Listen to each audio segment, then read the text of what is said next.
देखिए, जो आपदा आई थी, बहुत बड़ी आपदा थी और जिससे काफ़ी बड़ा नुकसान इस क्षेत्र में हुआ है। लगभग 29 स्थानों पर, छोटे बड़े स्थानों को लगा दिया जाए तो 29 जगह पर सड़क मार्ग कट हुआ है और भूस्खलन की चपेट में आया है।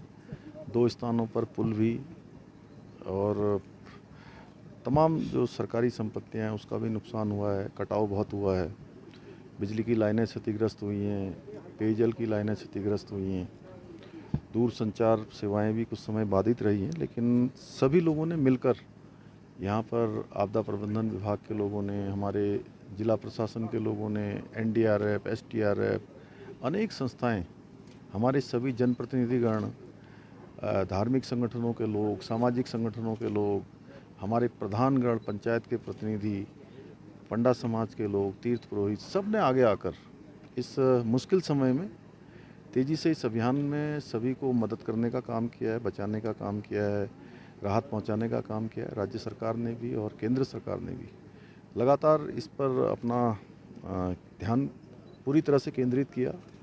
उसका परिणाम हुआ कि रेस्क्यू अभियान लगभग पूरा हो चुका है और अब हमारा पूरा ध्यान फिर से जो हमारा जनजीवन प्रभावित हो गया है, सड़क मार्ग पूरी तरह से भूस्खलन के चपेट में आ गया है, फिर से चले। वैकल्पिक मार्ग पर भी हम पूरी तरह से विचार कर रहे हैं कि वैकल्पिक मार्ग बनाया जाए, कुछ नए हेलीपैड बनाए जाएं।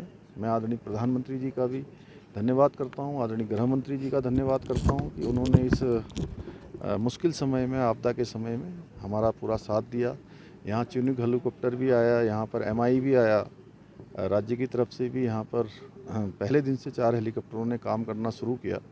उसके कारण से सभी को हम निकाल पाए हैं और अब जल्दी से जल्दी फिर से यात्रा प्रारंभ हो, इसके लिए हम सारे प्रयास कर रहे हैं। सारे विभागों के सभी अधिकारीगण यहाँ पर हैं और मैं आज स्वयं भी हूँ। माननीय मंत्री जी यहाँ के प्रभारी हैं श्री सौरभ जी, और हमारे विधायक जी, जिले के हमारी पार्टी के लोग, सारे लोग, जिलाध्यक्ष जी समेत सभी प्रतिनिधिगण इस काम में हम सब लोग एकजुट होकर, और मैं तो सभी से कहूँगा कि ये चूँकि ऐसा समय है, सारे लोगों को आगे आकर इस आपदा के समय में केवल आपदा से फिर से हम सामान्य जीवन की तरफ जाएं, उसके लिए अपना सभी को योगदान देना चाहिए।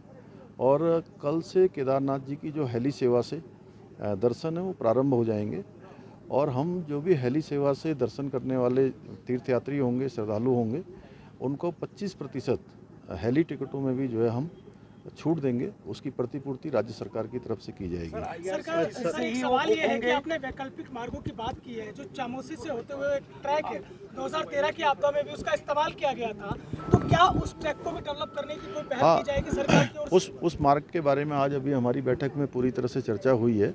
चौमासी से लेकर जो भैरव मंदिर तक जाता है, उस मार्ग को डेवलप करने पर, और भी मैंने कहा है कि जो भी वैकल्पिक मार्ग हो सकते हैं, क्योंकि हर वर्ष हमको इस प्रकार की आपदाओं का सामना करना पड़ता है, हर वर्ष भूस्खलन का सामना करना पड़ता है, तो वैकल्पिक मार्गों पर हम पूरी तरह से जो है उस पर सारे विकल्पों पर विचार कर रहे हैं। डिजास्टर मैनेजमेंट को लेकर के किस तरह से व्यवस्थाएं रहेंगी?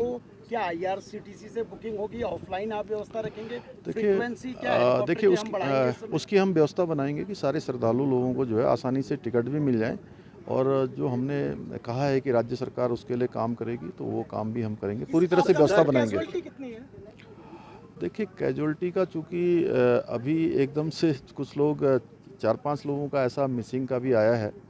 अभी उनके फ़ोन बज रहे हैं, कुछ लोगों की जो है लोकेशन निकाली जाएगी, उसके बाद ही स्थिति स्पष्ट हो पाएगी। हमने आपको कैंप करते हुए देखा, वहाँ रहते हुए देखा है, और यात्रा का मतलब 20 लाख से अधिक लोगों की रोजी रोटी का सवाल है। क्या सोनप्रयाग में भी अधिकारी कैंप करके रहेंगे जब तक रात का सूचना हो? नहीं, सारे अधिकारी कैंप कर रहे हैं, ऑलरेडी कैंप कर रहे हैं, और मैं इसीलिए आया हूँ यहाँ पर। और हम लोग लगातार, जब तक सामान्य स्थिति नहीं हो जाती, लगातार इसी प्रकार से हम लोग समीक्षा भी करेंगे, और जहाँ पर काम चलेगा वहाँ काम भी देखेंगे। सर, डिजास्टर मैनेजमेंट को लेकर के सरकार किस तरह से ठोस कदम उठाने वाली है? नहीं, डिजास्टर मैनेजमेंट को लेकर हम लोग पहले से ही हमारी पूरी डिजास्टर मैनेजमेंट की टीम देहरादून से भी जो है पूरी आपदा की हर होने वाली जो स्थिति है उस पर नज़र रखती है, और उसके बाद आपदा का असर कम हो, उसके लिए हमारा पूरा प्रयास रहता है कि सभी का समन्वय हो, सभी लोगों को समय पर सूचना मिले, उसका एक प्रॉपर मैनेजमेंट बनाया गया है और मैं समझता हूँ आप सब लोग देहरादून से आए हैं तो सभी लोग जानते हैं समय समय पर हम वहाँ जाकर स्वयं सब चीज़ों का निरीक्षण करते हैं। सर यात्रा प्रारूप से चले फिर से आपकी एक अपील। हाँ, जल्दी से जल्दी और सब लोगों से हमारी अपील है कि जल्दी से जल्दी बाबा के दर्शन होंगे और जल्दी से जल्दी यात्रा सुचारू होगी, बाबा कृपा करेंगे।